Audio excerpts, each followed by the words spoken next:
बिस्मिल्लाहिर्रहमानिर्रहीम। अस्सलामुअलैकुम। आज हम बनाएंगे शामी कबाब। इनको हम चिकन के साथ बनाएंगे और ये इतने मज़ेदार बनेंगे कि आप बाज़ार वाले शामी कबाब खाना भूल जाएंगी। तो चलिए देख लेते हैं कि शामी कबाब किस तरह से बनाते हैं।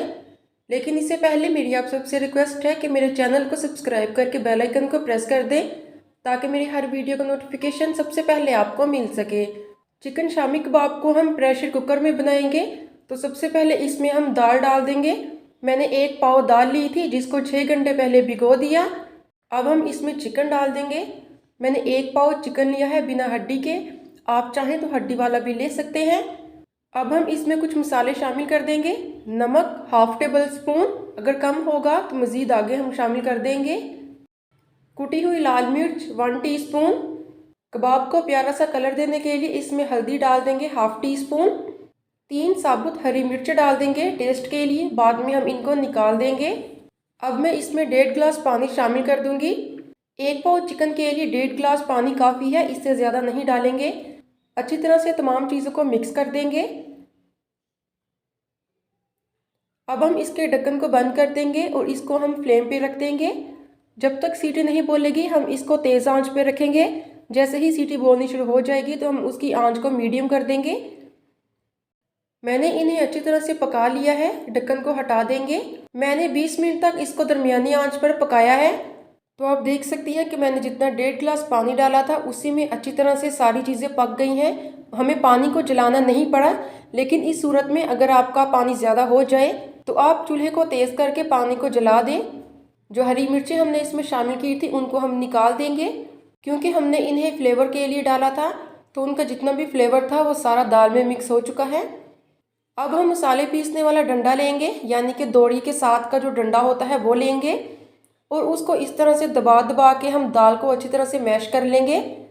आप चाहें तो इन तमाम चीज़ों को चॉपर में भी चॉप कर सकती हैं, लेकिन इससे क्या होगा कि चिकन के जो रेशे हैं वो टूट जाएंगे। मैंने छोटी बोटी इसीलिए ली थी कि इसके रेशे बने। कबाब बिना रेशे के अच्छा नहीं लगता। हम रेशेदार कबाब बना रहे हैं तो इसलिए हम इसको हाथ से ही कूटेंगे। मुझे 5 मिनट लगे हैं इसको कूटते हुए। अच्छी तरह से मसाला रेडी हो चुका है। अब हम इसको प्लेट में डाल देंगे और इसको चम्मच के साथ फैला देंगे ताकि थोड़ा सा ठंडा हो जाए।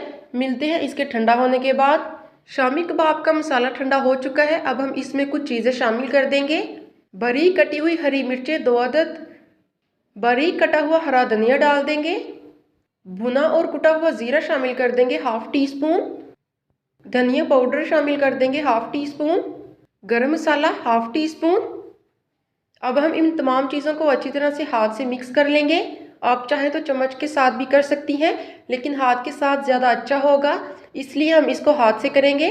अगर आपको मेरी वीडियो अच्छी लगी है तो वीडियो को लाइक लाजमी कर दें, क्योंकि आपका एक लाइक हमारी बहुत ज़्यादा हौसला अफजाई करता है। सारे मसाले अच्छी तरह से मिक्स हो चुके हैं। अब हम इनके कबाब बनाएंगे। थोड़ा सा मसाला हाथ में लेंगे, इसकी बॉल बनाएंगे। आप इस चीज़ का ख्याल रखिएगा कि बॉल में क्रैक नहीं होना चाहिए, वरना आपकी शामी कबाब फ्राई करते हुए फट जाएगी। अब इसको हाथों से हल्का सा प्रेस कर देंगे और हथेली में हम इसको इस तरह से घुमा के थोड़ा सा गोल कर लेंगे। तो आप देख सकते हैं कि एक शामी कबाब बनकर रेडी हो चुका है। अब इसी तरह से एक एक करके हम सारे बना लेंगे। मैंने सारे शामी कबाब बनाए हैं जो कि 2 प्लेट्स में रखे हैं। अब टाइम है इनको फ्राई करने का। एक बोल में अंडा लेंगे और इसको अच्छी तरह से फेंट लेंगे। अंडा आपने अच्छी तरह से फेंटना है। अब हम एक शामी कबाब लेंगे, इसको अच्छी तरह से अंडा लगाएंगे। दोनों साइड पर अंडा लगा देंगे ताकि अंडे के साथ शामी कबाब अच्छी तरह से कवर हो जाए।